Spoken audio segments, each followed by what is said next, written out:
முனிவர்களெல்லாம் வருகிறார்கள். அவர்களைத் தொடர்ந்து கந்தர்வர்கள் வருகிறார்கள். பல்வேறு தேவர்களெல்லாம் வருகிறார்கள். அவர்களைத் தொடர்ந்து யார் வருகிறார்கள் தெரியுமா என்று நிறுத்தியிருந்தோம். யார் வருகிறார்கள் என்று பார்த்தால் பெரும் தெய்வங்கள் வருகிறார்கள். அந்த பெருந்தெய்வங்கள் யார்? வெள் ஏறு வலம்மையின் பலர்புகழ் திணிதோள். வெள் ஏறு என்றால் வெண்மையான எருது என்று சொல்லக்கூடிய காளை மாடு. அதை ஊர்தியாக மட்டுமில்லாமல் தனது கொடியாகவும் வலது பக்கத்திலே உயர்த்தி பிடித்திருப்பவர். பலர்புகழ் திணிதோள், பலரும் வியந்து போற்றுகின்ற, பாராட்டுகின்ற, துதித்து புகழ்கின்ற திண்மையான தோள் படைத்தவர். உயர்த்த யானை, உயரமான யானை, எருத்தம் என்றால் வாகனம். அந்த யானையை வாகனமாக கொண்டு ஏறிய திருக்கிளர் செல்வனும். திரு என்றால் செல்வம். செல்வங்களுக்கெல்லாம் இந்திர பதவி என்றால் இந்திர போகங்களை அனுபவித்தல் என்று சொன்னால் எல்லா விதமான செல்வமும் இருக்கும் அல்லவா? அப்படிப்பட்ட செல்வம் நிறைந்தவன் இந்திரன். அந்த மூவரும் வருகிறார்கள். எதற்காக வருகிறார்கள்?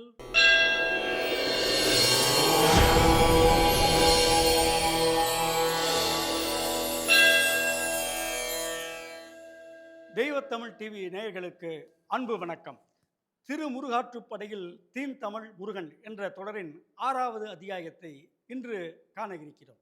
முந்தைய அத்தியாயத்தில் பழனியம்பதியிலே முருகப்பெருமானை காண்பதற்காக தவசீலர்களாகிய முனிவர்களெல்லாம் வருகிறார்கள். அவர்களைத் தொடர்ந்து கந்தர்வர்கள் வருகிறார்கள். பல்வேறு தேவர்களெல்லாம் வருகிறார்கள். அவர்களைத் தொடர்ந்து யார் வருகிறார்கள் தெரியுமா என்று நிறுத்தியிருந்தோம். யார் வருகிறார்கள் என்று பார்த்தால் பெரும் தெய்வங்கள் வருகிறார்கள். அந்த பெருந்தெய்வங்கள் யார்? யார் வருகிறார்கள் முருகப்பெருமானை காண்பதற்கு? ஏன் வருகிறார்கள்? அதை இப்பொழுது பார்த்து விடுவோம். கடுவொடு ஒடுங்கிய தூம்புடை வாள் எயிற்று அழல் என உயிர்க்கும் அஞ்சுவரு கடும் திரள் பாம்பு பட புடைக்கும் பல்வரி கொடுஞ்சிறை புல் அணி நீள்கொடி செல்வனும். வெள்ளேறு வலம்மையின் உயரிய பலர்புகழ் திணிதோள் உமை அமர்ந்து விளங்கும் இமயா முக்கண் மூ எயில் உருக்கிய முரண்மிகு செல்வனும். 110 அடுக்கிய நாட்டத்து 100 பல் வேள்வி முற்றிய வென்று அடு கொற்றத்து ஈர் 2 ஏந்திய மறுப்பின் எழில் நடை தாழ்வரும் தடக்கை உயர்த்த யானை எருத்தம் ஏறிய திருக்கிளர் செல்வனும் என்று மூவரை பற்றி சொல்கிறார் நக்கீரர். யார் இந்த மூவர்? முதலாவதாக பார்த்தால் கடுவுடு ஒடுங்கிய தூம்புடை வாள் எயிற்று. கடு என்று சொன்னால் கடுமையாக இருக்கக்கூடிய விஷம். அந்த அந்த விஷத்தை ஒடுக்கி வைத்திருக்கக்கூடியது, ஒரு பையிலே ஒடுக்கி வைத்திருக்கிறது. எது? அதற்கு வெண்மையான பல் இருக்கிறது. வாள் என்று சொன்னால் வெண்மை, எயிறு என்று சொன்னால் பல். வாள் எயிற்று அதிலே வைத்திருக்கிறது. பல் இருக்கிறது, பின்பு நச்சுப்பை இருக்கிறது. எது என்று உங்களுக்கு புரிந்திருக்கும். பாம்பு, அதனுடைய மூச்சுக்காற்று எப்படி இருக்கிறது? அழல் என உயிர்க்கும். அது மூச்சு விடும் பொழுது இந்த மூச்சுக்காற்றானது அழல், தீ போல சுடுதான். அப்படிப்பட்ட பாம்பு. 5 வரு கடுந்திரள், பார்ப்போருக்கு அச்சத்தை தரக்கூடிய கடுமையான வலிமை படைத்த அந்த பெரிய பாம்பு இருக்கிறது அல்லவா?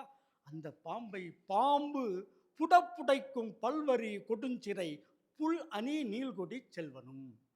அந்த பாம்பை கண்டால் படையும் நடுங்கும் என்று சொல்வார்கள். அந்த பாம்பே நடுங்கும் என்றால் அந்த பாம்புகளெல்லாம் நடுங்கக்கூடியது எது? பறவைகளிலே அரசனாக இருக்கக்கூடிய கருடன். அந்த கருடன், புல் என்று சொன்னால் பறவை. அந்த கருடனுடைய இறக்கை எவ்வாறு இருக்கிறது? சிறை என்றால் சிறகு. சிறகுகள் அந்த வரி வரியாக பல்வரி கொடுஞ்சிறை, பல வரிகள் போன்ற ஒரு கடுமையான சிறகுகளை படைத்திருக்கக்கூடிய அந்த கருடனை நீள்கொடி செல்வனும், வாகனமாக மட்டுமல்ல தனது நீண்ட கொடியாகவும் கொண்டிருக்கக்கூடிய செல்வன் யார்? மகாவிஷ்ணு. அந்த மகாவிஷ்ணு முருகப்பெருமானை காண வருகிறார். வெள் ஏறு வலம்மையின் பலர்புகழ் திணிதோள். வெள் ஏறு என்றால் வெண்மையான எருது என்று சொல்லக்கூடிய காளை மாடு. அதை ஊர்தியாக மட்டுமில்லாமல் தனது கொடியாகவும் வலது பக்கத்திலே உயர்த்தி பிடித்திருப்பவர். பலர்புகழ் திணிதோள், பலரும் வியந்து போற்றுகின்ற, பாராட்டுகின்ற, துதித்து புகழ்கின்ற திண்மையான தோள் படைத்தவர். ஆண்மையின் இலக்கணமாக இருக்கக்கூடிய சிவபெருமான். இங்கே காளை வாகனம் என்று அவருக்கு ஏன் சொல்கிறார்கள்? காளை என்பது கம்பீரம், ஆண்மையின் அடையாளம். அப்படிப்பட்ட ஆண்மையின் அடையாளமாக இருக்கக்கூடிய சிவபெருமான் எவ்வாறு இருக்கிறார்? உமை அமர்ந்து விளங்கும் இமையா முக்கண். ஒரு ஆடவனுக்கு மிகப்பெரிய சிறப்பு என்ன என்பதை இங்கே அழகாக சொல்கிறார். பெண்ணுக்கு எவன் சரிபாதி தருகிறானோ அவன்தான் சிறந்த ஆண்மகன். ஆகையால் உமை அமர்ந்து விளங்கும். இறைவனுடைய சிவபெருமானுடைய அந்த செரிபாதியாக இருக்கக்கூடியவள் யார்? உமை. இடப்பாகத்தை தந்து அருளினார் இல்லையா சிவபெருமான், செரிபாதி தந்தார். அந்த உமை அமர்ந்து விளங்கும். முக்கண், 3 கண்களை உடையவர்கள். அதுவும் சாதாரண கண் அல்ல, இமையா முக்கண். தேவர்கள் அனைவருக்குமே இமைக்காத கண் தான். ஆனால் மகாதேவனாகிய பெருந்தேவனாகிய பெருந்தெய்வமாகிய சிவபெருமானுக்கு என்ன சிறப்பு என்று சொன்னால் 3 கண்கள் இருக்கின்றன. இந்த 3 கண்ணுடைய சிறப்பை பற்றி சங்க இலக்கியத்திலே ஒரு பாடல் வருகிறது. மருதன் இளநாகனார் பாண்டியன் நன்மாறனை புகழ்ந்து பாடியிருக்கும் அந்த பாடலின் வரிகளை பார்ப்போம். கரைமிடற்று அண்ணல் காமர் சென்னி பிறை நுதல் விளங்கும் ஒருகன் போல வேந்து மேம்பட்ட பூந்தார் மாற. மாறன் என்று சொன்னால் பாண்டியன். அவன் எவ்வாறு இருக்கிறான் என்று சொன்னால், கரைமிடற்று, ஆலகால விஷத்தை குடித்ததனால் மிடறு என்று சொன்னால் தொண்டை பகுதி, கழுத்து பகுதி, தொண்டை பகுதி. ஆகையால் அந்த கருநீல நிறமாக கரைபடிந்து இருக்கக்கூடிய கரைமிடற்று அண்ணல் என்று சொன்னால் தியாகராஜன் உலக உயிரினங்களை காப்பாற்றுவதற்காக தான் விஷத்தை எறிந்தவர். அப்படிப்பட்ட கரைமிடற்று அண்ணனுடைய காமர் சென்னி, சென்னி என்றால் அந்த தலை பகுதியிலே, காமர் என்றால் அனைவரும் விரும்பக்கூடிய அந்த தலைப்பகுதியிலே, அழகான தலைப்பகுதியிலே பிறை நுதல், பிறை சூடிய முகம் கொண்டிருக்கக்கூடிய அந்த சிவபெருமானுடைய அந்த நெற்றியிலே, பிறை இருக்கக்கூடிய நெற்றியிலே ஒரு 3வது கண் இருப்பதைப் போல, சேரன் சோழன் பாண்டியன் என்று 3 இருக்கிறீர்கள், மற்றவர்களெல்லாம் இருகண்ணை போல இருப்பார்கள், ஆனால் பாண்டியா நீ எப்படி இருக்கிறாய் தெரியுமா, அந்த சிவபெருமானுடைய 3வது கண்ணை போல மிகச்சிறப்புற்று விளங்குகிறாய் என்று அந்த புலவர் பாராட்டி இருக்கிறார். அப்படிப்பட்ட 3வது கண் சிறப்பு படைத்த முருகப்பெருமானின் தந்தையாகிய சிவபெருமான், அவரை பற்றி அவரும் தனது மகனை காண இங்கே வருகை தருகிறார். அவரை பற்றிய மற்றொரு சிறப்பு என்ன? மூ எயில் முறுக்கிய முரண் மிகு செல்வனும். எயில் என்றால் கோட்டை, மூ எயில் என்றால் 3 கோட்டைகள். எது? திரிபுரம் எரித்தவர்கள் சொல்வார்கள். ஆகாயத்திலே திரியக்கூடிய, சுற்றி வரக்கூடிய 3 கோட்டைகளை திரிபுராதிகள் என்று சொல்லக்கூடிய அந்த அசுரர்கள் கட்டினார்கள்.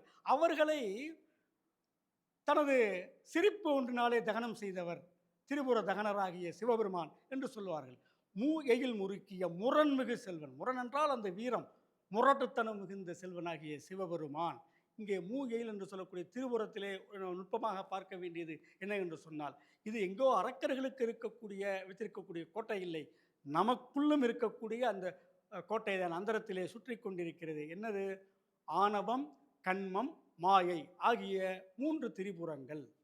என்னது ஆணவம் என்று சொன்னால் தான் என்ற கர்வம், ஈகோ. 2வதாக கண்மம் என்று சொன்னால் நாம் முந்தைய பிறவிகளே செய்து சேர்த்திருக்கக்கூடிய அந்த வினை பயன். 3வது என்று சொன்னால் ஆணவம், கண்மம், மாயை. இந்த உலகத்திலே பிறந்து பல்வேறு மாயைகளிலே பற்றுகளே கடந்து உடல்கிறோம் அல்லவா, அந்த 3ஐயும் எரிக்கக்கூடியவன் சிவபெருமான் என்பதைத்தான் திரிபுரதகனன் என்று உருவகமாக நமது முன்னோர்கள் சொல்லி வைத்திருக்கிறார்கள். அப்படிப்பட்ட முரண்மிகு செல்வனாகிய சிவபெருமான் வருகிறார். அடுத்ததாக 110 அடுக்கிய நாட்டத்து, 110, 100 பெருக்கல் 10 என்று சொன்னால் 1000. யார் 1000? சிவபெருமானுக்கு முக்கண் என்ற சிறப்பு பெயர் இருப்பதைப் போல இன்னொரு சிறப்பு பெயர் ஒருவருக்கு உண்டு. அவர் யார்? இந்திரன். அவருக்கு 1000 கண்ணுடையவன் என்று பெயர். உடம்பெல்லாம் கண் என்று சொல்வார்கள். அப்படி நாட்டம் என்று சொன்னால் பார்க்கக்கூடிய பார்வை. 100 × 10 என்று சொன்னால் 1000 கண்ணுடையவர். 100 வல் வேள்வி முற்றிய, 100 பல வேள்விகள், பல 100 வேள்விகளை செய்து இந்திர பதவியை அடைந்தவர்கள். அந்த காலத்திலே அரசர்கள் எல்லாம் பார்த்தால் சிறப்பான வெற்றிகளை பெற்ற பிறகு வேள்விகளை நடத்துவார்கள். அதே போல் 100 வேள்விகளுக்கு மேல் சேர்ந்தவர்களுக்கு இந்திர பதவி கிடைக்கும் என்று சொல்வார்கள். ஆக இந்திரன் என்ற பதவி கூட அடையக்கூடியது தான் என்று இதில் ஒரு குறிப்பு வருகிறது. அப்படி அந்த சிறப்பை பெற்று இந்திர பதவியை அடைந்தவன் அவன் எவ்வாறு வருகிறான்? வென்று அடு கொட்டத்து. கொற்றம் என்று சொன்னால் வெற்றி, வென்று அடுதல் என்றால் போர் புரிதல். வெல்லக்கூடிய வகையிலே போர் புரிந்து சிறப்பான வெற்றியை பெற்ற ஈர் 2 ஏந்திய மறுப்பின் எழில் நடை தாழ் வரும் தடக்கை. இங்கு அவருடைய வாகனமாகிய ஐராவதத்தை வர்ணிக்கிறார். ஈர் 2, 4. மற்ற யானைகளுக்கெல்லாம் 2 தந்தங்கள், கொம்புகள் இருக்கும். ஆனால் ஐராவதம் என்ற வெள்ளை யானைக்கு 4 கொம்புகள் இருக்கிறதாம். மறுப்பு என்று சொன்னால் தந்தம். எழில் நடை, மிக எழிலான நடை நடந்து வருகிறது. தாழ் வரும் தடக்கை, அதனுடைய துதிக்கையானது தரையிலே தொங்குகின்ற அளவுக்கு ஒரு நீண்ட கை படைத்திருக்கக்கூடிய அந்த யானையின் மீது உயர்த்த யானை, உயரமான யானை, எருத்தம் என்றால் வாகனம், அந்த யானையை வாகனமாக கொண்டு ஏறிய திருக்கிளர் செல்வனும். திரு என்றால் செல்வம், செல்வங்களுக்கெல்லாம் இந்திர பதவி என்றால் இந்திர போகங்களை அனுபவித்தல் என்று சொன்னால் எல்லா விதமான செல்வமும் இருக்கும் அல்லவா, அப்படிப்பட்ட செல்வம் நிறைந்தவன் இந்திரன். அந்த மூவரும் வருகிறார்கள். எதற்காக வருகிறார்கள்? அதை அடுத்த சில வரிகளிலே சொல்கிறார். தாமரை பயந்த தாவில் ஊழி நான்முக ஒருவர் சுட்டிக்காண வர. என்ன என்று புரிகிறதா?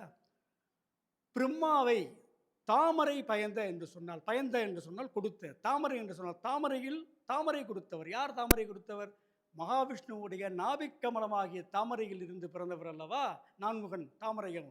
ஆக அப்படிப்பட்ட பிரம்மா தாவில் ஊழி, தா என்று சொன்னால் குறையில்லாத ஊழி, ஊழிக்காலம், பல ஊழிக்காலம், அதாவது ஒரு யுகம், நாம் வாழக்கூடியதற்கு சதுர்யுகம் என்று சொல்லுவார்கள் இல்லையா? கிருதயுகம், திரேதாயுகம், துவாபர யுகம், கலியுகம் ஆகிய 4 யுகங்கள், இப்படி 71 யுகங்கள்.